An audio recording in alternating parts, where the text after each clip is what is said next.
قال الله تعالى في كلامه المجيد وفرقانه الحميد সকলে محبت পড়ে أعوذ بالله الشيطان الرجيم بسم الله الرحمن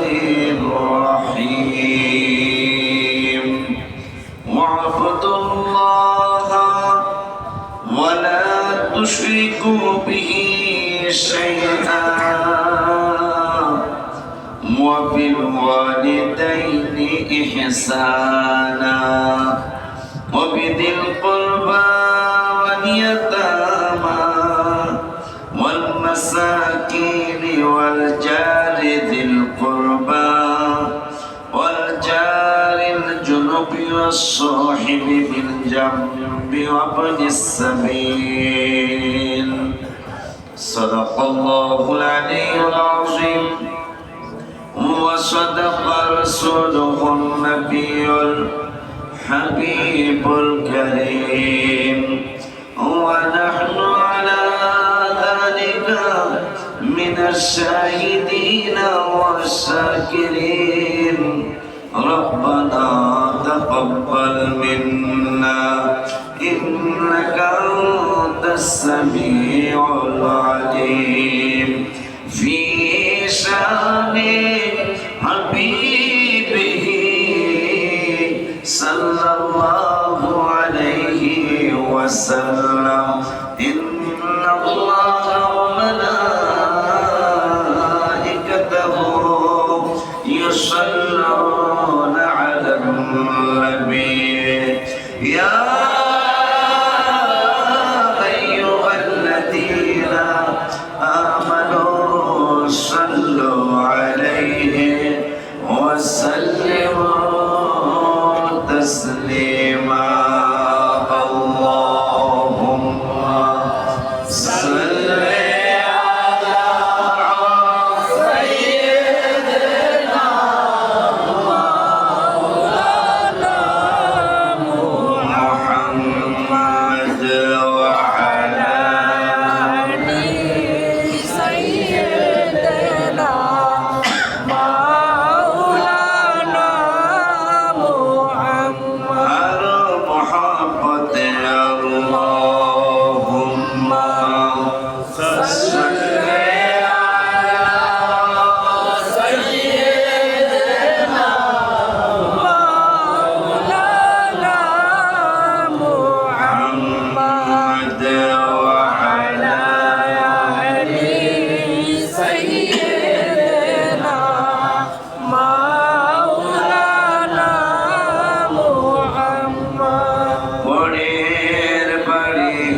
ওয়াসাল্লাম শুকর সুজুদ আদায় করছি আল্লাহর দরবারে, যিনি এই ফতনা ফাসাদের জামানায়, ইমান হরণের জামানায় সত্য পথের পথিক যারা, তাদের বাধা প্রদানের জামানায়। ফেসবুক অনেক কিছু আসতেছে, আপনারা দেখতেছেন, আমরাও দেখতেছি।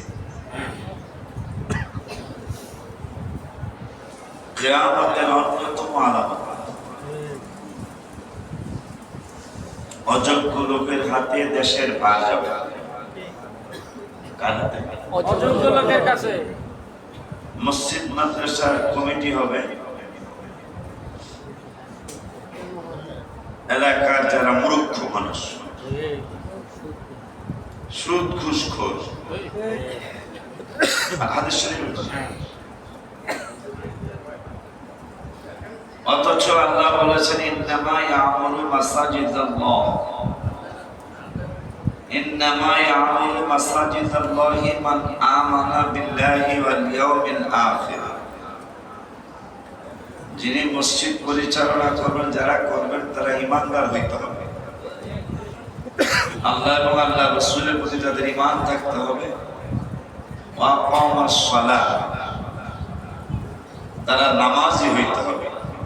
ওয়া আতাজ যাকাত, যদি মালিকে নিসাব মানে যাকাত দেওয়া তার উপর ফরজ হয়ে থাকে, তাকে যাকাত দিতে হবে। আলাম ইয়াখশা ইল্লাল্লাহ, তার মধ্যে আল্লাহর ভয় থাকতে হবে। বড় কঠিন সময় আমরা পার করতেছি।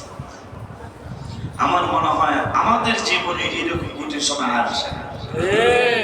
আমার বয়সের যারা, তারা বলতে পারবে, যাদের 50-এর কাছাকাছি বয়স, 40 পার হয়েছে বা 50 পার হয়েছে, এই মানুষগুলি বলতে পারবে গত 20 বছর আগেও পৃথিবীর পরিস্থিতি, পরিবেশ এরকম ছিল।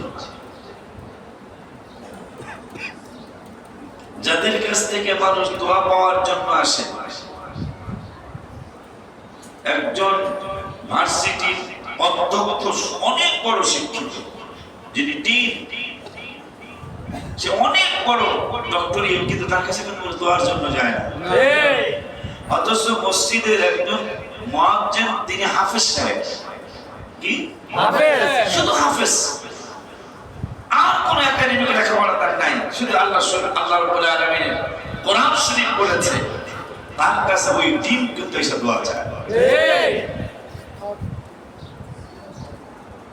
কিন্তু আজকে সেই আলেম ওলামারা, মাথায় টুপিও থাকে, আমাদের শরীরে পাঞ্জাবিও, মুখে দাড়িও, আমরা বাচ্চা পিঠে মেরে ফেলি, এটা আমাদের হুজুরদের কথা। কথা বলেন না? স্কুলের টিচার বাচ্চা মেরে ফেলছে খুব কম পাবে। স্কুলের টিচার বাচ্চাকে মারতে মারতে মেরে ফেলেছে খুব, করছে দিয়ে একটা মগবাজারের মাতৃ ছায়া যে ঘটনা ঘটছিল, কেটে কেটে উঠছে, এভাবে কয়েকটা। কিন্তু মাদ্রাসার ব্যাপারটা অ্যাভেলেবল। আজকে সেই মাদ্রাসার আলেম ভাইয়েরা আপনাদের সম্বন্ধে কথা বলছে, এত কিছু চলছে পৃথিবীর জমিনে যেগুলা বাধা দেওয়া ফরজের উপরে। কথা বলে না? একটা গরিব মানুষ, অসহায় মানুষ, তাকে নির্যাতন করা হচ্ছে। তাকে নির্যাতন থেকে বাঁচানোর জন্য আপনার অনেক বড় দায়িত্ব। সেদিকে খেয়াল না করে আপনি কি করছেন?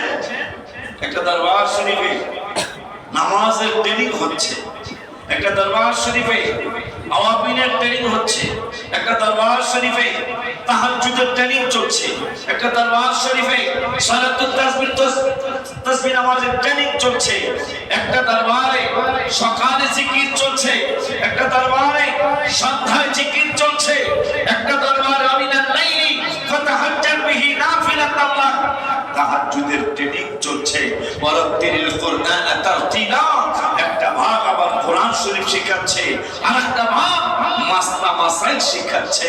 আপনি হামলা করতেছেন সেখানে। আউযুবিল্লাহ। এই হলো আমাদের আলেম ওলামাদের বিবেক বিবেচনা। অথচ সমাজের ভিতরে কত মানুষ মজলুম, যার অধিকার তাকে দেওয়া হচ্ছে না, সেখানে হাত দেওয়া আপনার ফরজের উপরে যদি কিছু হয় তাইলে হবে। আপনাকে তো আল্লাহ ইবাদত করতে ইবাদতের বাধা দিতে বলে নাই। মানুষ আল্লাহকে ডাকবে সেইটা বাধা দিতে আল্লাহ এবং আল্লাহ রাসূল বলে নাই, বরং আমার আল্লাহ বলেছেন, আমার আল্লাহ বলেছেন ওমান আযলামু, এদের মতো জুলুম বাজার কে আছে? ওমান আযলামু মিম্মান মানাআ মাসাজিদাল্লাহি আইয়ুযকারা ফীহা ইসমুহু ওয়া সাআ ফী খরাবিহা। আমার আল্লাহ বলতেছেন এদের মতো জালেম আর কে হবে? এদের মতো গুস্তাখ রাসূল আর কে হবে? এদের মতো ফিতনাকারী আর কে হবে? এদের মতো আল্লাহ আল্লাহর রাসূলকে কষ্ট দেওয়ার পার্টি আর কে হবে? আমার আল্লাহ রাব্বুল আলামিন বললেন ওমান আযলাম, অনেকে জুলুম, এমন জুলুম বাজার কে হবে? এর চেয়ে খারাপ মানুষ আর হতে পারে না, যারা আল্লাহর মসজিদে আল্লাহর জিকির করতে বাধা দেয়। বললো কে? আল্লাহ। তাহলে আজকে কোরআন শরীফ থেকে একটা জিনিস জেনে নিলাম, এক পারা 17 পৃষ্ঠার মাঝামাঝি আয়াত সূরা বাকারায় আল্লাহ বলেছেন সবচেয়ে খারাপ মানুষ যারা আল্লাহকে ডাকতে বাধা দেয়, রাসূলকে ডাকতে বাধা দেয়। বলছেন কে? আল্লাহ। ভাই, যেহেতু কোরআনে পাইছি আপনারা বেশি ভালো মানুষ না, আমার এই জন্য বেশি একটা কষ্ট না, কথা বলে রাখে। আল্লাহ বলছেন এই মানুষদের মতো এসে জুলুম বাজার হইতে পারে না। আল্লাহর জিকিরে, রাসূলের জিকিরে, আল্লাহর স্মরণে, রাসূলের স্মরণে যারা বাধা দেয়, আল্লাহ বলেছেন এরা হলো সমাজের সবচেয়ে নিকৃষ্ট মানুষ। আপনি চিন্তা করতে পারেন, শত শত বছর পুরানো তরবার, এগুলো কি চিন্তা করা যায়? আমাদের সান্ত্বনা পাচ্ছি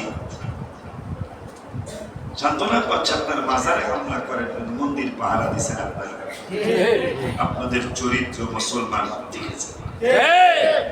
একদিন আগে আর পরে হয়তো আমরা থাকবো না পৃথিবীতে, একদিন আগে আর পরে আপনাদের বিচার কিন্তু হবেই হবে।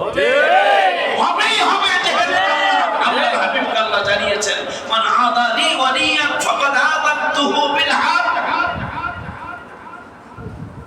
আমার ওলি আল্লাহদের বিরুদ্ধচারণ করলে একদিন আগে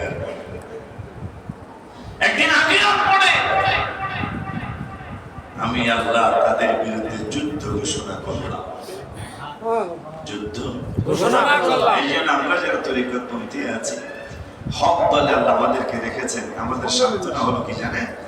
আপনাকে আমার কাছে এখনো সেজদা দিচ্ছেন, এখনো তো উটের নাড়ি ভুড়ি কেউ আমাদের মাথার মধ্যে রাখে নাই, কিন্তু হাবিব সাল্লাল্লাহু আলাইহি ওয়াসাল্লামের মাথা মোবারকের উপরে উটের নাড়ি ভুড়ি রেখেছে নবীকে কষ্ট দেওয়ার জন্য। আপনাকে তো এখনো তায়েফের ময়দানের মতো পাথর মেরে আপনার শরীর রক্তে রঞ্জিত তো এখনো করা হয় নাই, কথা বলে না কেন? এখনো তো আপনার শরীর একটা টোকাও লাগে নাই। আপনি অনেক ভালো আছেন, আপনি এই অর্জন নিয়ে আপনি কবরে যাওয়ার চেষ্টা করেন, প্রয়োজনে জীবন দিয়ে দিব, কিন্তু ইমাম হুসাইন রাদিয়াল্লাহু তাআলা পৃথিবীর ইতিহাস রেখে গেলেন। ইমাম হুসাইন যদি একটু নমনীয়তা হতেন, ঠিক আছে জান বাঁচো, এই যে যা কয় সেটাই শুনবো, ইমাম হুসাইন বলে গেলেন, জানিয়ে গেলেন যে নো, জীবন দিয়ে দিব, ঈমান দেব না। এইটাই নানা উম্মতদেরকে আমি শিক্ষা দিয়ে গেলাম। কত বড় দুঃখের কথা, কত বড় কষ্টের কথা। হিন্দুদের মন্দির পাহারা দেওয়া হচ্ছে আর আল্লাহ ওলিদের দরবারে হামলা করা হচ্ছে। এই হলো আমাদের মুসলমানদের চরিত্র। আল্লাহ বদ্ধত করতে পারেন, আল্লাহদেরকে হেদায়েত নসিব করুন। আমিন। তবে মনে রেখে আমি অনেক ভয় পাই। আল্লাহ কিন্তু আমাকে কিছু ক্ষমতা দিচ্ছে দুনিয়া বিহারে, আমি কিন্তু সেদিকে যাই না। কেন যাই না জানেন? কিতাবে দেখলাম, তুমি যদি কৌশলে অন্যকে ঘুরে ফিরেও কারোর ক্ষতি করো, তোমার আবার ঘুরে ফিরে ক্ষতি আসবে। এই জন্য আপনারা মনে রাখেন, এটা কোরআনের কথা, কিন্তু কোরআন শরীফের কথা। আপনি যদি কাউকে ক্ষতি করেন, একদিন আগে আর পরে আপনার ক্ষতি আল্লাহর তরফ থেকে আসবেই আসবে। আমি বাটপার সিটার হতে পারি, আমার যিনি মুরব্বী, আমাদের যারা মুরব্বী, তারা তো বাটপার। এই জন্য আপনাদের বিচার কিন্তু একদিন আগে আর পরে হবেই হবে, হবেই, কোনো সন্দেহ নেই। আমার তো বিশ্বাস, আমরা দেখে যাবো কবরে যাওয়ার আগে, এদের বিচার হচ্ছে। যত লাফালাফি, অনেক অনেক লাফালাফি করে না, খালি নির্বাচিত সরকার আসুক, যেটা আসুক আসুক, সব কিছু দেখবে না। আলু 80 টাকা দিয়ে আলু খাই, বেগুন খাই 140 টাকা দিয়ে, এগুলো কথা। রাজনীতি করি না, করবো না কোনোদিন, যেহেতু আমাদের প্রতিষ্ঠান, সব দলের মানুষই আমাদের মাদ্রাসায় আছে, ঠিক? আমরা দরবার ভিত্তিক প্রতিষ্ঠান, আমরা কোনো দলে পড়তে পারবো না। যখন যে সরকার আসে তখনই তারাই আমাদের কথা কয়, আমরা কোনো দলে পড়তে পারবো না। কিন্তু এগুলো কি হচ্ছে, হচ্ছে কি সমাজের ভিতরে? অ্যাডভোকেট সাইফুল ইসলাম নাকি, এগুলি কি কথা? সকলের সামনে তাকে হত্যা করা, সে বারবার বলতে, আমি দেখলাম ইউটিউবের খবরে, বারবার বলতেছে আমাকে বাঁচান, দেখেন এরা আমাকে কি করতেছে। কিন্তু যায় পুলিশ বা আর্মি, এরা যায় বুঝতে পারতেছে না, না বোঝার কারণে তাকে কিন্তু হত্যা করা হলো। নাউযুবিল্লাহ মিন যালিক। আমার মনে হয় এই যে র‍্যাব হচ্ছে, বাচ্চাদেরকে নির্যাতন করা হচ্ছে, মাঝে মাঝে ধর্ষণ হচ্ছে, বিচার কিন্তু হচ্ছে না। কথা বলেন না, বিচার কিন্তু হচ্ছে না। ফাঁসি দিত, আমার মনে হয় 2-4টা ফাঁসি হইলেই দেশ থামবে, কিন্তু সেটা তো হচ্ছে না। পয়সা দিয়ে তারা পার পেয়ে যাচ্ছে, ওহিনী ফহিনীও পার পেয়ে যাচ্ছে। এই যে আপনাদের মীরের বাজারের পরে, মীরের বাজারে তো মনে হয় গত 3-4 বছর আগে স্বামীটা মালয়েশিয়া, এবং মালয়েশিয়ার মেয়ে লোকটা বিবাহ করে আছে। একটা ছেলে abnormal, আর 2টা ছেলে মেয়ে, মোট 4 জন যারা খুন করেছে তারা রিক্সাওয়ালা। এখন পর্যন্ত তাদের ফাঁসির রায় এখনো হয়নি। অথচ রিক্সা ড্রাইভার একজন বাড়ি করছে দুবাইয়ে, বাড়িওয়ালা, যারা খুন করলো তারা কারা? তারা হলো রিক্সার ড্রাইভার, ভ্যানের ড্রাইভার। তাদের পর্যন্ত বিচার হচ্ছে না। জমি বিক্রি করে টাকা দিচ্ছে, টাকা পেয়ে মানুষ বিচার অন্যদিকে নিয়ে যাচ্ছে। কোনদিন দেশের অবস্থা ভালো হবে না। দুঃখ নিয়ে কথা বলি বললাম, কি চলছে, কি আসতেছে, ভবিষ্যৎ কি হবে, দেশের অবস্থা, আমাদের দেশ কোন দিকে যাচ্ছে। আল্লাহ দান করে, আমি নবী বন্টন করি। ওই নবীর ব্যাপারে আল্লাহ 10 পারায় বললেন, আমানা কামু ইল্লা আন আমনাহুল্লাহু ওয়া রাসূলুহু মিন ফাদলি। ধনী আমি আল্লাহও বানাই, ধনী আমার রাসূলও বানায়। সুবহানাল্লাহ। কি গো, তারপরে মা ফাতেমা জাহরা রাদিয়াল্লাহু তাআলা আনহা, তিনি আমার নূরের নবীর নূরানী কদম মোবারকে একজন খাদেমা ছিলেন। নূরের সাল্লাল্লাহু বললেন, ফাতেমা প্রত্যেক নামাজের পরে সুবহানাল্লাহ 33 বার পড়বে, আলহামদুলিল্লাহ 33 বার পড়বে, আল্লাহু আকবার 33 বার, 34 বার পড়বে, খাদেম লাগবে না। সুবহানাল্লাহ। আমার আল্লাহ বলতেছেন, ওয়ালাউ আন্নাহুম রাদু মা আতাহুমুল্লাহু ওয়া রাসূলুহু। আমার আল্লাহ বলতেছেন, কত না সুন্দর হইতো, কত না ভালো হইতো, আল্লাহ এবং আল্লাহর রাসূল তাদেরকে যা দিয়েছে তাতে যদি তারা সন্তুষ্ট থাকতো। মারহাবা। আল্লাহ বলে দিল আমিও দেই, আমার রাসূলও দেয়। মারহাবা। কোরআন শরীফ শুধু আজকের জন্য না, কিয়ামত পর্যন্ত। কোরআন আল্লাহ যেমন চিরঞ্জীব চিরস্থায়ী, কোরআনও চিরঞ্জীব চিরস্থায়ী। কোরআনের মতো নয় নাই হয় নাই, যেহেতু কোরআন বলেছেন বাল হুয়া কুরআনুম মাজিদুম ফি লাওহিম মাহফুজ। আল্লাহ নিজেই বললেন কোরআনের বাড়ি কই জানোনি? আমার কোরআনের বাড়ি হইল লাওহে মাহফুজে। ওই আল্লাহ রাব্বুল আলামিন কোরআনুল কারীমের ব্যাপারে এত কিছু বললেন, আর এক জায়গায় বললেন ওয়ারাত্তিল কোরআন তারতিলা। এই কোরআনের মধ্যে আমার আল্লাহ বলে দিলেন, প্রথমে বললেন এই কিতাবে কোনো সন্দেহ নাই, পরে বললেন হুদাল্লিল মুত্তাকিন, আমার কোরআন পরহেজগারদেরকে হেদায়েত দিবে। এই কোরআনে আমার আল্লাহ বলে দিলেন আমিও দেই, আমার রাসূলও দেয়। এখন আল্লাহ কয় দেয়, কিন্তু মোল্লা কয় দিতে না। মুসলমান কোন দিকে যাচ্ছেন? আমার মনে হয় আমরা ধ্বংস হয়ে যাব। আল্লাহ কোরআনে বলতেছেন প্রথমেই কোনো সন্দেহ নাই আমার কোরআনে, তবে বিশ্বাসীদেরকে আমার আল্লাহ হেদায়েত দিবে আমার এই কোরআন, পরহেজগারদেরকে হেদায়েত দিবে আমার এই কোরআন। আমার আল্লাহ রাব্বুল আলামিন ওই কোরআনের চ্যালেঞ্জ প্রথমে চ্যালেঞ্জ দেয়া 10 পারার 15-20টা সূরা তাওবায় বললেন, সম্ভবত সূরা তাওবার 57 নম্বর আয়াত।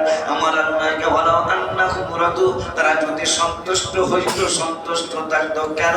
বলা আন্নাহুম মুরাদু মা আতাহুল্লাহু ওয়া রাসূলুহু, আল্লাহ এবং আল্লাহর রাসূল তাদেরকে যা দিয়েছে, তারা যদি এটা সন্তুষ্ট থাকতো। হায় হায় হায় হায়, আল্লাহ এবং আল্লাহর রাসূল তাদেরকে যা দিয়েছে, এইটা হকপন্থী দরবারগুলিতে এই কোরআনের আয়াত বিশ্বাস কইরা পানে কথা কয়। হকপন্থী দরবারগুলি বলে বলে তাহলে ব্যাপক আছে, এদের কারণে আমাদের দরবারগুলো কথা বলেন না। এদের কারণে কি ঘোষণা দেয়? আমার কাছে মুরিদ হইছ, নামাজ যদি পড়া লাগে তাহলে মুরিদ হইছ। এগুলার যে কি করা উচিত? 10 জন সাহাবী জান্নাতের টিকিট পাইল, আপাততের স্পিরিট আলো বাড়ছে। আর এই পানপারগুলি জান্নাতে যাবে সেটার কোনো গ্যারান্টি প্রশ্নই আসে না। নামাজ নাই, রোজাও রাখে না অনেকে, আর গাঞ্জার আসর বসায় বিভিন্ন তাদের অনুষ্ঠানে। নাউজুবিল্লাহ মিন যালিক। তারা কয় এদের জন্য হকপন্থী বিমর্শকদের বলতাম, ভাই তোরা এদের সাথে, আমরা তোদের সাথে আছি, এদেরকে প্রতিহত কর। যারা কয় নামাজ লাগবে না, কথা বলে দেখে কথা স্পষ্ট। যারা বলে নামাজ লাগবে না, যারা বলে ইবাদত লাগবে না, তোরে পীরেই হয়ে যাবে। নো, ইবাদত ছাড়া কোনো উপায় নাই। পীর হলো তোমার উসিলা, তোমার মাধ্যম। তোমাকে বলবো বাবা এইভাবে চলো, এইভাবে চলো। ইমাম আবু হানিফা বলেছেন আমার জীবনের শেষ 2টা বছর যদি আমি পীরের পায়রবি না করতাম, তাইলে মনে হয় আমি ইমাম আবু হানিফা এত দূরে যেতে পারতাম না। ইমাম আবু হানিফার মতো যিনি তাবিঈন মর্যাদা পেয়েছেন, কমপক্ষে 5 জন সাহাবীর সাথে সাক্ষাৎ হয়েছে, 5 জন না 4 জন সাহাবী তার উস্তাদ। মারহাবা হয় না? তিনি বলেছেন আমি যদি লাস্টের 2টা বছর পীরের পায়রবি না করতাম, তাইলে আমি এই মাকামের অধিকারী হয়তো হতে পারতাম না। ইমাম শাফি বলতেছে আমি যদি কোনো মাসলায় আটকে যাইতাম, হায় হায় কি আকীদা! আমি যদি যিনি মায়ের পেটে 2 বছর ছিলেন, সুবহানাল্লাহ, সবার আরো এত জোরে কই বেড়া নিয়ম হইল 10 মাস 10 দিন বা 9 মাস বা 9.5 মাস। ইমাম শাফি ছিলেন মায়ের উদরে 24 মাস। তিনি বলতেছেন আমাকে যদি কোনো মানুষ প্রশ্ন করত, ওগো ইমাম শাফি মাসলাটার উত্তর হবে কি? আপনার কাছে ফয়সালার জন্য আসি। ইমাম শাফি বলতেছেন যখনই আমি পারতাম বলে দিতাম, কিন্তু যেদিন পারতাম না ওই দিন আর দেরি করতাম না। ইমাম আবু হানিফা রাহমাতুল্লাহি আলাইহির মাজার শরীফ জিয়ারতে যাইতাম। সুবহানাল্লাহ। আমার জীবনে হাজার হাজার মাসালার প্রমাণ আমি ইমাম শাফি দিয়ে যাচ্ছি। ও আমার শাফি মাযহাবের ভক্ত ভক্তরা শুনে নাও, শুনে নাও, শুনে নাও। আমি যখন মাসলায় আটকিয়ে যাইতাম, আমি কোরআন হাদিসের কাছে যাওয়ার আগে আমি বিশ্বাস করতাম যে আল্লাহ নবীর কদম মোবারকে যাই। যেহেতু আল্লাহ কোরআনুল কারীমের 5 বার 38 সূরা নিসায় বলেছেন, ওয়ামাইয়ুতিবিল্লাহি ওয়ার রাসূলা ফাউলাইকা মাআল্লাযীনা আন'আমা আল্লাহু আলাইহিম মিনান নাবিয়্যিনা ওয়াস-সিদ্দীকিনা ওয়াস-শুহাদা'i ওয়াস-সালিহিন। আল্লাহ সুবহানাহু ওয়া তাআলা কোরআনুল কারীমে বলেছেন নিয়ামত 4 জায়গায় পাওয়া যাবে। কয় জায়গায় পাওয়া যাবে? আল্লাহ বললেন নিয়ামত 4 জায়গায় পাওয়া যাবে। প্রথম নাম্বার নবীদের কদম মোবারকে, দ্বিতীয় নাম্বার সিদ্দিকদের কদম মোবারকে, তৃতীয় নিয়ামত পাওয়া যাবে শহীদদের কদম মোবারকে, আর চতুর্থ নিয়ামত পাওয়া যাবে আমার আল্লাহ বললেন আমার ওলিদের দরবারে। আল্লাহ কোরআন আল্লাহ বলেছেন 4 জায়গায় নিয়ামত। কয় জায়গায় নিয়ামত? 4 জায়গায় নিয়ামত। ইমাম শাফিঈ কোরআন হাদিস আমার মনে হইয়া যাইব, মাসনা আমার মনে হইয়া যাইব, যেহেতু আল্লাহ বলেছেন আস-সালিহিনা আন'আমাল্লাহ, আল্লাহ নিয়ামত সালিহিনদের কদম মোবারকেও আছে। আমি ইমাম শাফিঈ যদি কোনো মাসলায় আটকিয়ে যাইতাম, আমি যদি কোনো বিপদে পড়ে যাইতাম, মাসলাটার উত্তর দিতে পারতেছি না, আর দেরি নাই বর্তমানে তাদেরকে বলতাম তোমরা বসো, তোমরা থাকো, আমি ইমাম আবু হানিফার রওজা শরীফ মাজার শরীফটা জিয়ারত করে আসি। আমি জিয়ারতে যাইতাম, জিয়ারত করতাম, জিয়ারত করার পরে আমি একটু মুরাকাবায় বসতাম।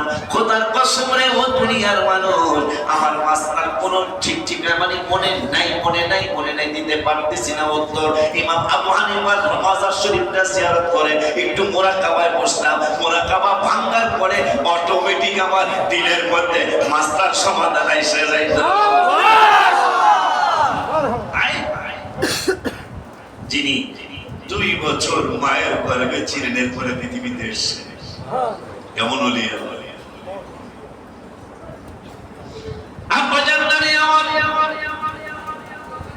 ওই আল্লাহ রাব্বুল আলামিন আমাদেরকে বললেন আমি যা দিচ্ছি, আমার হাবিব যা দিচ্ছে, এতে যদি তোমরা সন্তুষ্ট থাকতা। কত চমৎকার কোরআনের আলোচনা। 10 পারার 15 পৃষ্ঠা 57 নম্বর আয়াত। আল্লাহ বলতেছেন আমিও দেই, আমার নবীও দেয়। আমার নবী বলতেছেন আল্লাহ দেয়, আমি খাদিমদারি করি। মারহাবা পায় না? আবার 10 পারার 18 পৃষ্ঠা লেখো মানা পাবো কিন্তু কোরআনের শেখ করতে বিনা আমাকে মারতারবি, আমাকে আক্রমণ করতে পারবি। ইমাম হোসেন শিক্ষা দিয়েছে তোমাকে যদি জ্বালিয়েও দেয়, তোমার গর্দানও যদি উড়িয়ে দেয়, তাও আল্লাহর কদম মোবারক, রাসূলের কদম মোবারক ছাড়বে না। আল্লাহ 10 পারার 18 পৃষ্ঠায় বললেন ওমা নাকামু ইল্লা আন আগনাহুমুল্লাহু ওয়া রাসূলুহু মিন ফাদলি। দুনিয়া আমি আল্লাহ একা বানাই না, দুনিয়া আমিও বানাই, দুনিয়া আমার আমি আল্লাহর দেওয়া ক্ষমতায় দুনিয়া আমার রাসূলও বানায়। এই জন্য মুসা কালিমুল্লাহর দিকে খেয়াল করে আমরা ডাইরেক্ট আল্লাহর কাছে যাই না, কথা পায় না। এত বড় মুসা শক্তিশালী মুসা, যিনি আজরাইলের চোখ ফালাই দিয়েছে 100 মাইল, কথা পায় না।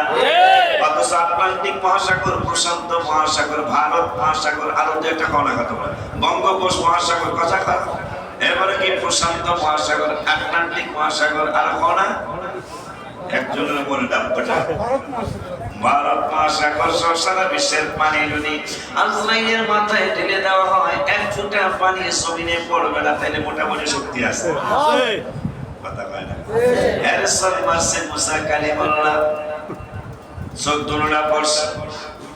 আল্লাহর কাছে আপনার কোন মাওলা জীবনে কত নবী রাসূলের কাছে গেল, এইরকম পাগলা নবী পাই না, আল্লাহ কেন আমি নবী বানাইছি। সুবহানাল্লাহ। রাগ করিস না, রাগ করি নাকি দিয়ে এটা কথা 100 আমার চোখ ফেলাই দিল। আমি ঠিক করে দিতেছি, তো রাগারাগি করিস না, আমি ঠিক করে দিচ্ছি। সেই মুসারে আল্লাহ কইছে আমার দেখ ভাইও, যিনি আজরাইলের চোখ ফেলে দিয়েছে, এবারে বাউস হয়ে গেছে, আল্লাহর সামান্য নূরের তাজাল্লি দেখছে। যিনি আজরাইলের চোখ ফেলে এবারে আমাকে জান কবজ করে করব, এইবারে চোখ ফেলাই দিলে তার মুসার শক্তি কথা বলে। আজরাইলের থেকে মুসার শক্তি আল্লাহ কম নাই। আজরাইলের চোখ ফালায় নাকি সোজা কথা নাকি? এইবারে ডাইরেক্ট গেছে একবারে ব্যবস্থা হইয়া জাগার পরে উম্মতেরা কাছে আসো, পাহাড় চলে গেল, আমি চলি নেই কেন জানো? কেন?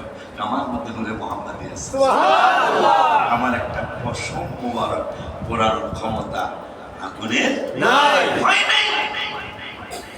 আসো, আখেরি জামানার নবীর দাওয়াত শোনা যায়। এই জন্য আমরা ডাইরেক্ট যাই না, আমরা বলি আল্লাহর মাধ্যমে নবী পাইতে চাই, হাবিবের মাধ্যমে আমরা আল্লাহকে পেতে চাই। আর আল্লাহ আমার ভয়ও লাগে, আল্লাহ বুঝাই দিলেন ডাইরেক্ট আসিস না, নবীর মাধ্যমে আসিস। আল্লাহ বলে দিলেন 5 পারা 9 পৃষ্ঠার লাস্টের আয়াতে, নবীর কথা মানলেই আমি আল্লাহর কথা মানা হয়ে যায়। ওলিউল্লাহ নবীর কাছে ওলিউল্লাহ নবী ছাড়া কিছুই বোঝে না। জোরে জোরে ওলিউল্লাহ নবী ছাড়া কিছুই বোঝে না। নবী মানলে আল্লাহ মানা আল্লাহর ঘোষণা। বাবারে নবী মানলে আল্লাহ মানা আল্লাহর ঘোষণা। আমার ছেলেরা মেয়েরা কথা শোনো না, আমি যাব কবরেতে থাকতে পারবো না। আমি যাব কবরেতে থাকতে পারবো না। কবর তোমার আসল বাড়ি ভুলে যেও না। কবর তোমার আসল বাড়ি ভুলে যেও না। শাদি নাই নাই গো বিছানা, শাদি নাই শাদি নাই নাই গো বিছানা। মামুদ গো একটা ভালো জিনিস চাই ও গো রাব্বানা, একটা ভালো জিনিস চাই ও গো রাব্বানা। বেঁচে থাকতে যেতে চাই সোনার মদিনা, বেঁচে থাকতে যেতে চাই সোনার মদিনা। আমার বড় ভয় লাগে, যেহেতু আল্লাহ বলেছেন নবীরে মানলে আমারে মানা। আল্লাহ কোরআন প্রথমেই বললেন আমার কোরআনের ব্যাপারে আমি আল্লাহ চ্যালেঞ্জ না। এই কোরআনে কোনো সন্দেহ নাই, ওই কোরআনে বলতেছে আমার অনুসরণ কেমনে করবি? আমার দেখা যায় না, ধরা যায় না, ছোঁয়া যায় না, আমার বড় ভয় লাগে। যেহেতু আল্লাহ বলেছেন আমারে পাইতে হইলে নবীর কাছে যাবি, আবার আর এক জায়গায় বললেন গুনাহ করলেও ক্ষমা চাইতে নবীর দরবারে যাবি, আবার আর এক জায়গায় বললেন নিয়ামত পাইতে চাইলে ওলির দরবারে যাবি। কত বড় আমার বড় ভয় লাগে, না জানি কোন দিন ঈমান হারা হয়ে যায়। বাবারে যদি মানুষের ঈমান থাকে, আরে কাফেরদের পর্যন্ত আক্রমণ করা নিষেধ। যারা কাফের হয়ে গেছে, হিন্দু বৌদ্ধ ইহুদি নাসারা খ্রিস্টান, তাদের উপর আক্রমণ করা নিষেধ। আল্লাহর হাদিসে মুবারাকায় বলে গেছে খামাখা তাদেরকে আক্রমণ করলে তুমি জাহান্নামে যেতে হবে, মুসলিমদেরকে মানলে। আর ঈমানদারদেরকে যদি কেউ আক্রমণ করে, হাদিস শরীফে আসছে হত্যার বদলে হত্যা, ঘুষির বদলে ঘুষি, কথা কয় না, গালির বদলে গালি, ধাক্কার বদলে ধাক্কা। এটা আল্লাহর কোরআনের ঘোষণা।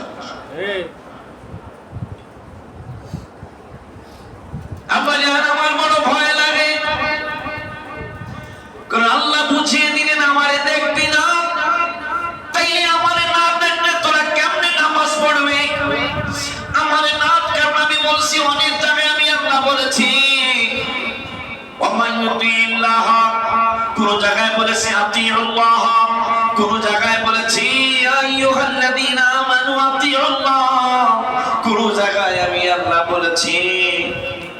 তিলকা হুদুদুল্লাহ ওয়া ইউতিল্লাহু ওয়া রাসূলুহু। আমার অনুসরণ করার কথা কুরআনুল কারীমে অনেক জায়গায় বলেছি, কিন্তু আমারে দেখবি না, আমার অনুসরণ কেমনে করবি? আমারে যেহেতু আল্লাহর দেখা যায়, কথা বলে আল্লাহরে দেখা যায়, আল্লাহরে দেখা যায় না, তাইলে আল্লাহ যে কইলো আমার অনুসরণ করবি, ও আল্লাহ তোমারে দেখি না কেমনে অনুসরণ? বুঝেন তো না, মানে আমি যেমনে চলি এমনে চলবি, কথা কয় না? এইটার একটা অনুসরণ অনুকরণ। আল্লাহরে দেখি না, ধরা যায় না, ছোঁয়া যায় না, অনুভব করা যায় না আল্লাহকে। ওই আল্লাহ বলতেছেন না দেখা না ছুঁয়া অনুভব না কইরা বিশ্বাস করার নাম হইল ঈমান, আর বিশ্বাস কইলে হইয়া যাবি মুমিন। আমারে দেখবি না, আমারে পাবি না, এই জন্য আমি আল্লাহ কোরআনুল কারীমের অনেক জায়গায় বলে দিয়েছি আমার অনুসরণের সাথে সাথে আমার রাসূলের অনুসরণ করবে। এটার কারণ হলো আমারে দেখা যায় না, নবীরে দেখা যাবে না, দেখে তো অনুসরণ করতে পারবো না। এরপরে আমার আল্লাহ কয় নবীরও একদিন উঠাইয়া নিয়ে আসবো, অকুলিল আমরি মিনকুম, এইটা কিয়ামত পর্যন্ত থাকবে। সুবহানাল্লাহি ওয়া মান আহসানু মিনাল্লাহি সিবগা। আমার আল্লাহ বললেন আল্লাহর রঙে রঙিন হওয়ার জন্য। আমার আল্লাহ কয় পাগলারা আমার রঙে কেমনে রঙিন হবি? তোরা আমার রঙে রঙিন হইতে পারবি না, কারণ আমি আল্লাহরে দেখা যায় না। এই জন্য সাহাবাজ বাইনা নূরের নবীর কাছে প্রশ্ন করলো, নবী গো আল্লাহ যে এক পারার 20 পৃষ্ঠায় বললো সিবগাতুল্লাহি ওয়া মান আহসানু মিনাল্লাহি সিবগা, আল্লাহর রঙে রঙিন হওয়ার জন্য বললো। আল্লাহ কেমনে চলে, আল্লাহ কেমনে খায়, আল্লাহ কেমনে খায়? আমার আল্লাহ নূরের নবী কয় আল্লাহ জামা পরে না, আল্লাহ গোসল করে না, আল্লাহ খাওয়া দাওয়া করে না, আমার আল্লাহ এগুলা থেকে মুক্ত। আল্লাহর কুদরতি পা মোবারক, আল্লাহর কিন্তু এমনি তোমাদের মতো পা নাই, আল্লাহর কুদরতি হাত মোবারক, আল্লাহর কিন্তু তোমাদের মতো হাত নাই, আল্লাহর কুদরতি চোখ মোবারক, তোমাদের মতো আল্লাহর চোখ নাই, আল্লাহ রাব্বুল আলামিন কুদরতি কান মোবারক, আল্লাহ রাব্বুল আলামিন তোমাদের মতো কান নাই। নূরের নবী কয় আমার আল্লাহর কুদরতি কান মোবারক, কান ছাড়া দিয়ে শোনে, চোখ ছাড়া দেখে, পা ছাড়া চলে, হাত ছাড়া ধরে। দেহ না কয় দেখবি না। এই সময় আমি বলে হায় হায় রে নুহুনো কিসের কি জানা, পানিতে ডুবাইয়া মাওলা কিয়ামত দেখাইনি, মাওলা কিয়ামত দেখাইনি। ওরে তোর তুফানে নুহু নবীর, তোর তুফানে নুহু নবীর কিস্তি কেন বাঁচাইলি? মাওলা তুই রে তুই, মাওলা তুই রে তুই, আউয়াল আখিরে মাওলা তুই রে তুই, মাওলা তুই রে তুই, আউয়াল আখিরে মাওলা তুই রে। প্রশ্ন করে ইয়া রাসূলুল্লাহ আল্লাহ রঙে রঙিন হইতে কইছে গো, কোরআনের অর্ডার মানতে হইব না, মানতে হইব তো। কেমনে মানবো? আল্লাহ কোন রঙের জামা পরছে? আল্লাহ জামা পরে না, আল্লাহ যে কইলে হার রঙে রঙিন হইতে, রঙে রঙিন হইতে কেউ পারে নাই, তুমিও পারবে না। এই জন্য আল্লাহ বলেছেন আতিউল্লাহ ওয়া আতিউর রাসূল, আমার অনুসরণ আমার রঙে রঙিন হইতে পারবি না, আমার রাসূলের রঙে রঙিন হবি, দ্বিধা করবি না, কারণ রাসূলের মানলে আমি আল্লাহরে মানা। दरबारे अली वो दरबार है जिस दरबार में मुस्तफा मिल जाती है, दरबारे मुस्तफा वो दरबार है जिस दरबार में खुदा मिल जाती है। প্রথম স্টেশন আল্লাহ রাসূলকে পাওয়ার জন্য হকপন্থী ওলি আল্লাহর দরবার। এখন আল্লাহর তো দেখো মইনা নবীও সরাসরি আমাদের মাঝে নাই, সিদ্দিক আকবরের মতো সাহাবী আবু বকর সিদ্দিকের মতো সিদ্দিক নাই, কিন্তু সালেহীন আছে। সুবহানাল্লাহ। এই জন্য আল্লাহ ওলি আল্লাহ ব্যবহার না করে আউলিয়া আল্লাহ ব্যবহার করছে। সুবহানাল্লাহ। ওলি হইল এক বছর, আউলিয়া হলো বহু বছর। আল্লাহ বুঝাইয়া দিল আমি তো ইচ্ছা করে আলা ইন্না আউলিয়া আল্লাহ না আলা ইন্না ওলিয়া আল্লাহ তো কইতে পারতাম, কই নাই। যেহেতু নবীরও নিয়ে আসবো, সাহাবীও নিয়ে আসবো, তাবিও নিয়ে আসবো, তাবিও নিয়ে আসবো, কিন্তু ওলি আল্লাহদের যুগে যুগে খালি একজনের পর একজন আইতেই থাকবো, একজনের পর একজন আসতেই থাকবে। বেড়া এখান থেকে সরবা না। কোরআন হাদিস ইজমা কিয়াসের আলোকে এটাই হলো আল্লাহকে রাসূলকে পাওয়ার জন্য সঠিক মাসালা, সঠিক ফয়সালা। আল্লাহকে পেতে চাই, নবী যেহেতু নেই, ওলির কাছে আসতে হবে। এই জন্য ওই যে নামাজ না পড়ে ওলি না, তবু আল্লাহ কি বিচার করবো? তারা এই নামাজ না পড়ে ওলির কাছে যাবে, তারা বলে ওলি। নাউযুবিল্লাহ, এগুলো বাটপার। কথা বলে না কেন? ওগুলো কি বাটপার? এই বাটপারদের কারণে হকপন্থী ওলি আপনাদের মাজার শরীফে দরবারে আক্রমণ হচ্ছে, এটা 100%।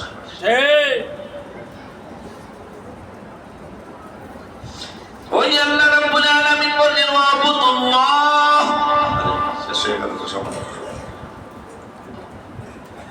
আমি আল্লাহর ইবাদত করো। আল্লাহর ইবাদত করার জন্য আল্লাহ ডাক দিলেন। এখন মুসলমান ইবাদতে বাধা দেয়, আমার বিপদে বলে কারণ আল্লাহ বললেন ওয়াবুদুল্লাহ, আল্লাহর ইবাদত করো। নবীজিও বললেন আল্লাহর ইবাদত করো। তোমরা আল্লাহর ইবাদত করবা, মনে করবা আল্লাহরে তুমি দেখে দেখে ইবাদত করো। যদি আল্লাহরে না দেখো, মনে করবা আল্লাহ তোমারে দেখতেছে। সুবহানাল্লাহ, সুবহানাল্লাহ। ওই আল্লাহ বলতেছেন উম্মতে মুহাম্মাদিরে, আর কোন নবী আসবে না, নবীর উম্মত আসবে না। তোরাই হলি আখিরি জামানার নবীর উম্মত। কিয়ামত পর্যন্ত এই উম্মত পৃথিবীতে থাকবে। যতদিন আমি সিংহায় ফুঁক না দেওয়াবো, ততদিন পর্যন্ত আখিরি জামানার নবীর উম্মত থাকবে। তোদের কত সম্মান আমি আল্লাহ দিয়েছি। মিন ক্বাবলু ওয়া ফি হাযা লিয়াকুনার রাসূলু শাহীদান আলাইকুম ওয়া তাকুনু শুহাদা আলান নাস। খবরদার ব্যতিক্রম করবি না রে পাগলা। সব উম্মতের জন্য একটা চিন্তা আমি আল্লাহর, আর উম্মতে মুহাম্মাদের জন্য আলাদা চিন্তা। সেটা হলো এই উম্মতে মুহাম্মাদি অন্যান্য নবীর উম্মতের ব্যাপারে সাক্ষী দিবে। এই জন্য উম্মতে মুহাম্মাদের জন্য আমি আল্লাহ একটা স্টেজ বানাবো হাসরের মাঠে। কি বানাবো? শুধু নবীর সাক্ষী হবে না, এই নবীর উম্মতও সাক্ষী হবে। এরপরেও আপনাদের মাজারে হামলা করতে মনে চায়, এটা বুঝি ভালো লক্ষণ না। ওই আল্লাহ বললেন ওয়ালা তুশরিকু বিহি শাইআ, খবরদার ইবাদত করবি আমি আল্লাহর সমকক্ষ কাউকে মনে করবি না। হ্যাঁ, যদি কেউ আপনার পীরকে আল্লাহর মতো মনে করে, আপনি মুশরিক, আপনি শিরক করেছেন। পীর হলো উসিলা, পীর হলো উসিলা। উসিলা তো উসিলা কিন্তু কাজ হয় মাঝে মাঝে। পুলিশে ধরছে, এমপি সাহেব ফোন দিয়েছে, লোকটা আমার লোক, লোকটা আমার লোক। আমনের লোক যেহেতু ডাক্তারি না, একটু কৌশল করে মিলে দিতেছে কথা বলে। আমরা নবী ওলিদের কাছে কেন যাই? যেহেতু আল্লাহ বলছেন নিয়ামত চাই, জায়গায় তার ওলি আল্লাহর কাছে একবার নিয়ামত। কিয়ামতের ময়দানে অনেক নবীরা, ওলিয়া উলিয়ারা, সাহাবা আজমাইনরা ফেরেশতাদেরকে আঙ্গুল দিয়ে দেখাবে এই মানুষগুলো আমগুলো, যা আমগুলো করে তো জাহান্নামের ইতারি। আল্লাহ বললেন ওয়াবুদুল্লাহ, আল্লাহর ইবাদত করতে। এরপরে বললেন ওয়ালা তুশরিকু বিহি শাইআ, খবরদার খবরদার আমার সমকক্ষ, আল্লাহর সমকক্ষ কাউকে বানাবে না, আল্লাহর সমকক্ষ কাউকে মনে করবে না, ইবাদতে আল্লাহর সাথে কাউকে শরীক করবে না। মসজিদ হলো তোমার মাধ্যম, আল্লাহ হলেন তোমার স্রষ্টা, নবী হলেন তোমার মাধ্যম, আল্লাহ হলেন স্রষ্টা, সাহাবীরা হলেন তোমাদের মাধ্যম, আল্লাহ হলেন খালেক, সাহাবীরা হলেন মাখলুক, নূরের নবী রহমাতুল লিল আলামিন মাখলুক, আমার আল্লাহ হলেন খালেক। ওই খালেকের সমকক্ষ কাউকে তোমরা মনে করবা না, কিন্তু রাসূলের অনুসরণ না করলে আমারে পাইবা না। গন্ধম কইছে খাইও না, গন্ধমের কইছে আদমের পিছু ছাড়বা না। আমি পরীক্ষা শ্রেষ্ঠ পরীক্ষা করতে চাই। এই জন্য ইমাম জালালউদ্দিন রুমি রাহমাতুল্লাহ আলাইহি বললেন, বুঝা লাইছি আল্লাহকে কি বলছো জোড়া, বুঝা লাইছি আমরা গুনাহ করব। আমরা যদি গুনাহ না করি তাইলে গফুরুর রাহিম নাম তোমার আল্লাহ।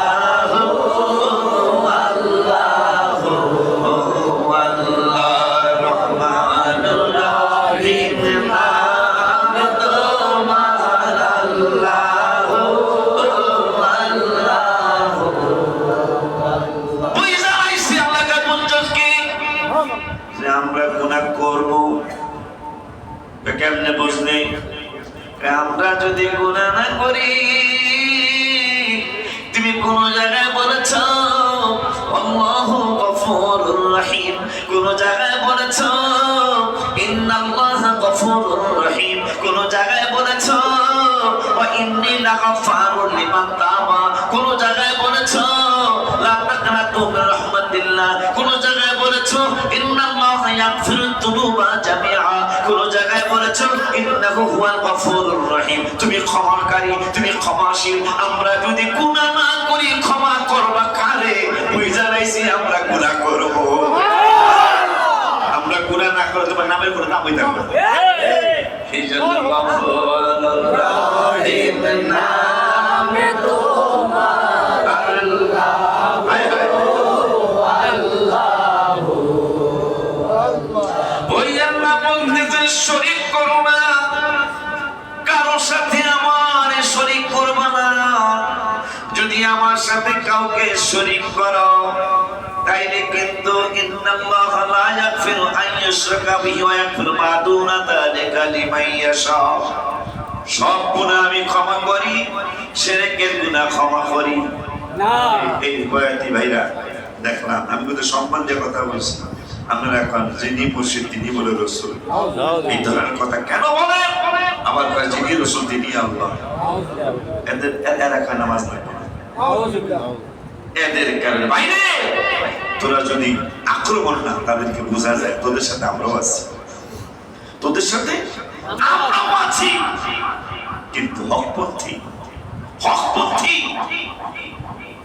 যারা আল্লাহকে চিনায়, রাসূলকে চিনায়, এই দরবারে তোরা আক্রমণ করতে পারিস না। এটা 100% হিংসাত্মক, 100% হিংসাত্মক। তোমরা হিংসা করে কাজটা করতেছো, লক্ষণ ভালো না, মুসলমানের লক্ষণ। তোমাদের ভাইদেরকে মেরে ফেলছে ফিলিস্তিনিতে, আর তোমরা নিজেরা গোতাগুতি করো। আমার খুব ভালো লাগছে, গত পরশুদিন ওই থানায় আমিও গেছিলাম। গত এই চলতি মাসের 12 তারিখে আমি গেছিলাম। আলাউদ্দিন জিহাদি পরশুদিন গেছে। কমে অঙ্গনের ভাইরা কি বলছে, গালি দিছে, কমে অঙ্গনে ভাইরা। আমার খুব ভালো লাগছে। হঠাৎ বাস আলাউদ্দিন জিহাদিকে যেতে দেবে না, অনেকে পেয়েছেন মনে হয়, যেতে দিবে না। কেন যেতে দিবে না?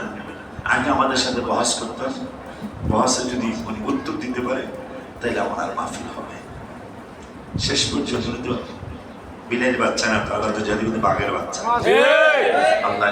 আল্লাহ এই ধরনের হকপন্থী আলেমদেরকে হায়াতের মধ্যে বরকত দান। আমিন। হিংসা করবেন না, বুকে টেনে নিবে। এক নূর ইসলাম ফারুকী চলে গেছে, লক্ষ নূর ইসলাম ফারুকী পয়দা হয়ে গেছে ইনশাআল্লাহ। পরশুদিনের ঘটনা, একই থানায় আমি গেছি 12 তারিখে, উনি গেলেন পরশুদিন। কয় তারিখ গেছে? 27 তারিখ উনি গেলেন, 27 তারিখ। শেষ পর্যন্ত ওই নাগেশ্বরী থানায় সমস্ত বড় বড় কমে অঙ্গনের ভাইরা ওনার কাছে গেছে। দেখেন আসলে না পড়ার কারণে কি না পড়ার কারণে কিতাবাদি না পড়ার কারণে হলো ভেজাল করে রাখতেছে শুধু ওস্তাদের অর্ডার এগুলো বেদাতি ভাই, বেদাতি না ইবাদতি। আগে তো একটু কিতাব পড়া দরকার। যেমন আমরা চোখে চুমা খাই, কত বড় চমৎকার আমল জানেন? আবু বকর সিদ্দিক বলেছেন, যিনি চুমা খাবে তিনি আমার সাথে একসাথে জান্নাতে যাবেন। রাসূল সাল্লাল্লাহু আলাইহি ওয়াসাল্লাম সর্বপ্রথম যাদেরকে সুপারিশ করবে এই চুমা খাওয়ার নিকটে যারা হাবিবের নাম মোবারক শুনে বলে ঠোঁটে লাগায়, চোখে লাগায়, সবার আগে যাদেরকে নবী জান্নাতে যাওয়ার জন্য সুপারিশ করে আল্লাহদেরকে নেওয়া যায় তারা হলো চুমা খাওয়ার নিকটে। দ্বিতীয় নম্বরে হলো আহমদ আর মোহাম্মদ, যাদের ছেলে মেয়ে ছেলেদের নাম রাখবে এরা দ্বিতীয় নম্বরে জান্নাতে। এরপরে সব কি যেন বলতেছিলাম, পরশুদিনের ঘটনা। আমার ভাই আল্লাহ হায়াতের মধ্যে আজকে তিনি লং মার্চ করতেছেন, আমার নকশবন্দি হোসেন নকশবন্দি সব। আমি তো পারলাম না, তো অসুস্থ, আমারও যাওয়া উচিত ছিল। যাই হোক, আলেম তো আলেম, সমস্যা হলো সাউগুলা সমস্যা, কথা বলেন সমস্যা সাউগুলা।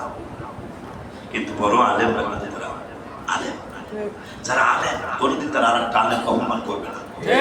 আমি কখনো কোনো স্টেজে দেখবেন অপমান করে কথা বলি না, ভাই বলি। বুঝের ভুল আমারও থাকতে পারে, তারও থাকতে পারে। আল্লাহদিন জেহাদি বললেন মিলাদুন নবীর ব্যাপারে 140 জন, আমার এত ভালো লাগছে, 140 জন ইমাম, যারা ইমাম, তার মধ্যে হাফিজুল হাদিস। আমরা তো কোরআনের হাফেজ, তারা হাদিসের হাফেজ। এইরকম আছে অনেকজন, নাম বলছে, অনেকগুলো নাম তিনি বললেন। ওনাদের মধ্যে যিনি লিডার, তিনি বললেন তাহলে তো আমাদের মিলাদ পড়া উচিত। আলেম তো, যেহেতু আমরা যাদেরকে মানি, জাহিদ সাহেব বললেন যে আমরা আপনার মাযহাব মানেন, আমরা আহলে সুন্নাত ওয়াল জামাতের আমরা মাযহাব মানে, আমরা সে মাযহাব যারা মানে না তাদের বিরুদ্ধে ঐক্য হয়ে লড়বো। কথা বলে না, কিন্তু আমরা নিজেরা গোতাগুতি করি, পাড়া কোথায় ঘষাঘষি, ওরা তো পার পেয়ে যাইতেছে, কথা কয় না, কথা তাদের লাগছে।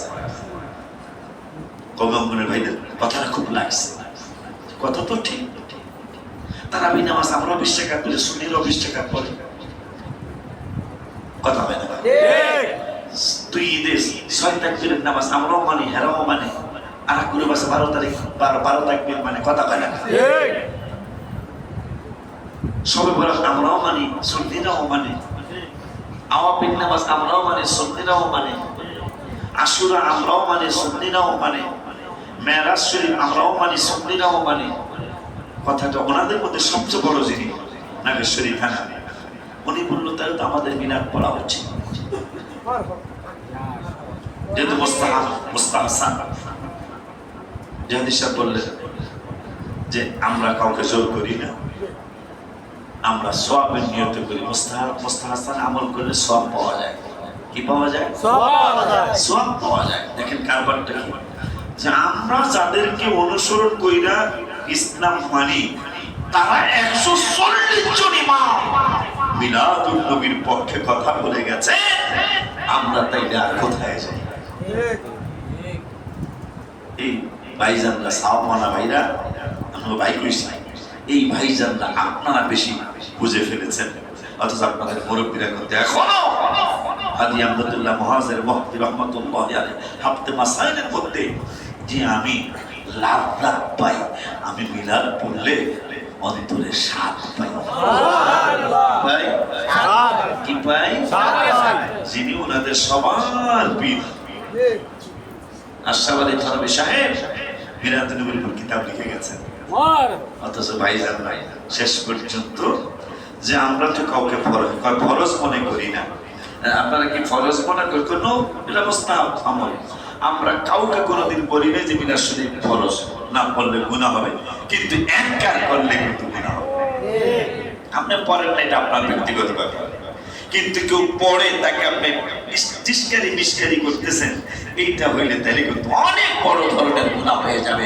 হাবিবের মিলাদুন নবী অস্বীকার করার কোনো বাপের ভূত নাই, পৃথিবীতে জন্মায় নাই। জন্মকালে নবীদের মিলাদের পরে সে আপনি সুন্নাত পালন করবেন, হয় না? আগে নবীজির আগমন মানবেন, সে আগমনই হয় নাই, সুন্নত কই কথা কথা কথা কি বুঝছেন আপনারা? আগমনই হয় নাই মনে করেন, তা আপনি এই শত শত সুন্নত কেমনে পালন করবেন? তাহলে বোঝা গেল আগমনটা মানলে সুন্নত আছে। আগমন যদি না হলে না মানে উপায় আছে? কথা কথা আল্লাহ রে, হায় হায়, আল্লাহ যেন ভাইদেরকে বুঝতাম।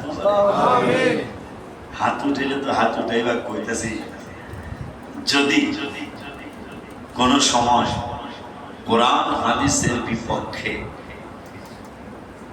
কেউ একটু আঙ্গুল উঁচা করতে চায়, সামনে দাঁড়ায় আমি সহ সামনে দাঁড়ায় প্রয়োজনে জীবন চলে যাবে, হক সিলসিলা পৃথিবীতে জারি রাখার জন্য আমরা জীবন দিতে কারা কারা প্রস্তুত আছি?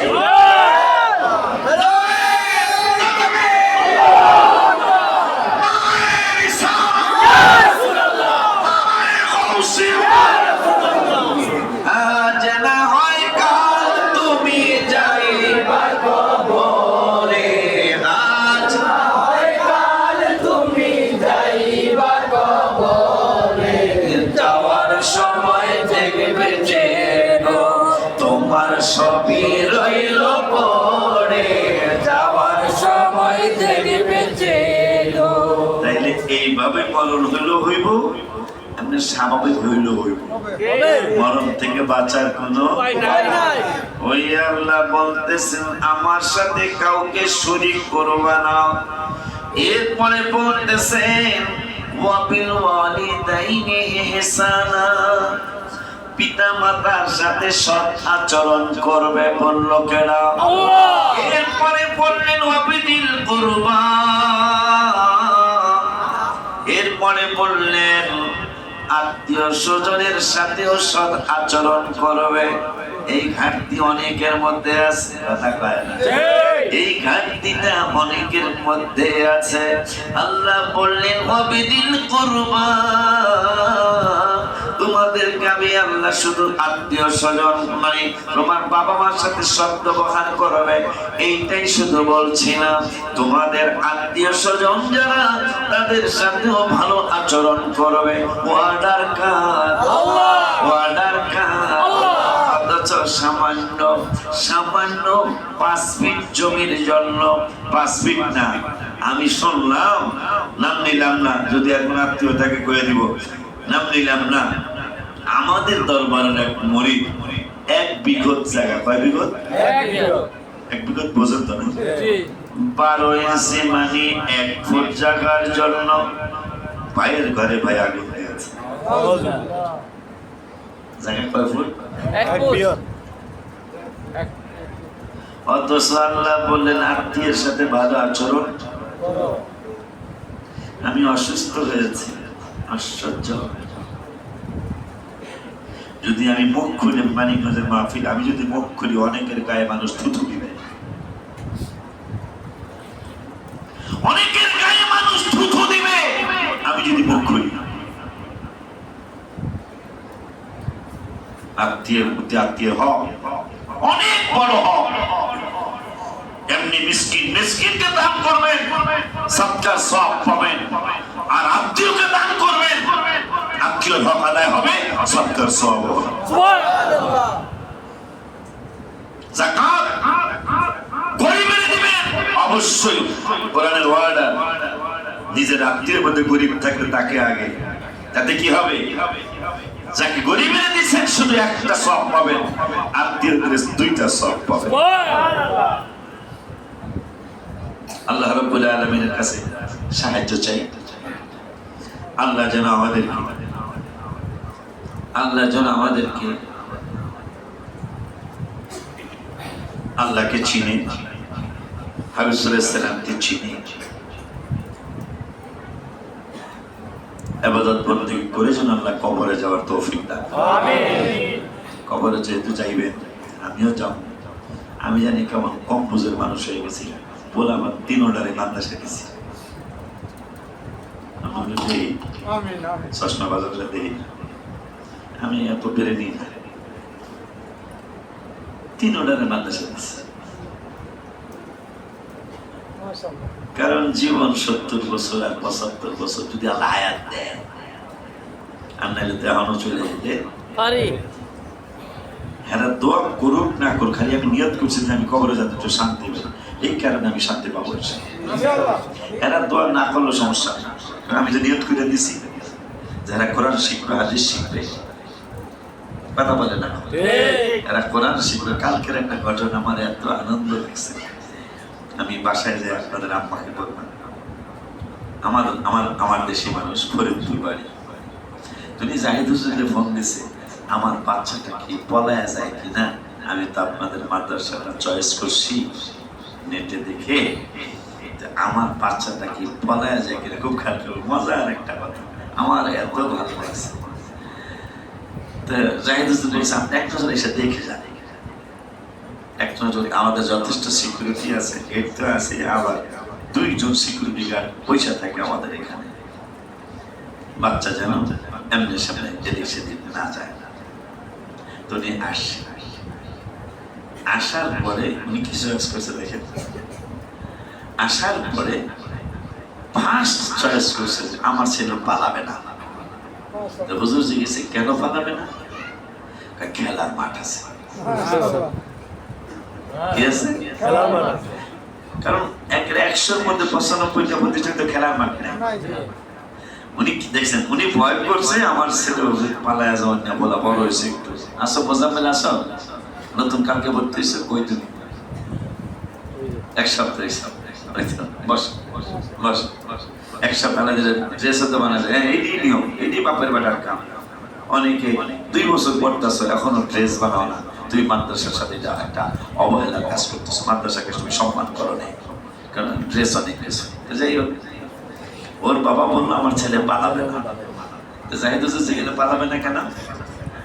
পালাবে না, আমার ছেলে তার মনন বিকাশের জন্য, তার অন্তরটা একটু আপডেট হওয়ার জন্য আসরের পর কিন্তু লেখাপড়া করা নিষেধ। আমরা তো অনেকেই গোলাপানদের বেশি শিক্ষিত বানায় যাব, আসরের পর সারাদিন সময় পায় না, আসরের পর বাচ্চা একটু খেলবে, সেখানেও টিউটর একজন লেখা পড়াও, পরে বাচ্চা অনেক সময় ব্রেনের সমস্যা হয়। আসরের পরে মাগরিব পর্যন্ত পড়ালেখা নিষেধ করেছেন, কিতাবাদিতে আছে, অথচ এমন পড়া শিখায় 14টা বই। কি করবো? পেলের নার্সারির বলা বই হলো 14টা, পারে না। অথচ আমরা 2টা বই পড়ছি, অঙ্ক আর ইংরেজি, এই অঙ্ক আর বাংলা না জানি, হ্যাঁ অঙ্ক আর বাংলা, ওয়ানে কোনো পেলে নার্সারি কিচ্ছু ছিল না। আমরা যদি পেলে নার্সারি না করি, পোলাফান আইব তো হুজুরে লেখাপড়াই জানে, এই জন্য পেলে নার্সারি আমরা বসে একটা মন্ত্রীও পাবেন না যারা কিন্ডার গার্ডেনে বসে, সবগুলা প্রাইমারি ছাত্র। কথা হন না? এখন কি করবো, যুগের সাথে তাল মিলায় আমরাও কিন্ডার গার্ডেন পদ্ধতিতে লেখাপড়া শুরু করছি। আমার তোমরা ছাত্ররাও খেয়াল করো, মোজাম্মেলের আব্বা, ছাত্ররাও খেয়াল করো, মোজাম্মেলের আব্বা বলো আমার বাবু পড়াবে না। তা হুজুর বলে কেন? লেখাপড়ার পাশাপাশি খেলার জায়গাটা আছে, এরপরে নিজস্ব নামাজের জায়গা, নিজস্ব ক্যান্টিন। জানি না আল্লাহ আমাকে কতদিন হায়াত দিবে, আমি তো আরো অনেক কিছু চাই। কথা আওয়াজ বেশি সুবিধা, কিছু ছিল না সেখানে যে 1.5 বিঘা দিছে, কিছু ছিল না সেখানে 1.5 বিঘা, আরো তো 1.5 বিঘা 5 বিঘা আল্লাহ দিতে পারে না। সাহস বাবুলে কইছিল ভাই বিল আমাবো, আস্তে আস্তে হইতেছে, তাহলে দিলে হিংসুটারে হিংসা করবে। ওই ভাইদের জন্য আমরা খালি দোয়া করবো, আল্লাহ যেন আরো বুঝ দিয়ে দেয়। হিংসা করে কাউকে ছোট বানানো। তা আপনাদের সকলের কাছে আমি কিন্তু মাদ্রাসা হ্যান্ডেলিং করা শুরু করছি, এটা আপনাদের বড় একটা পাওনা। আমি কিন্তু নিজে মাদ্রাসা হ্যান্ডেলিং করা মানে আমি হাতে নিয়েছি। গত জুমায় কি অর্ডার দিয়েছি, যারা ছিলেন তারা শুনেছেন। কালকে শিক্ষক মন্ডলীদেরকে মিটিং করেছে, কোনোভাবেই কাউকে আমি শান্তি দিতে পারবো না, শিক্ষকরাও শুনে নেন। প্রতিষ্ঠানের সাথে আমার ব্যক্তিগত কোনো স্বার্থে না, যা প্রাতিষ্ঠানিক যে নিয়ম, এই নিয়ম মাফিক আপনাকে চলতেই হবে। এই নিয়ম মতো চলতে পারলেই আপনি আমার শিক্ষক, এই নাইলে আপনি আমার ইমানি ভাই, আর এক জায়গায় গিয়ে আপনি চাকরি করবেন।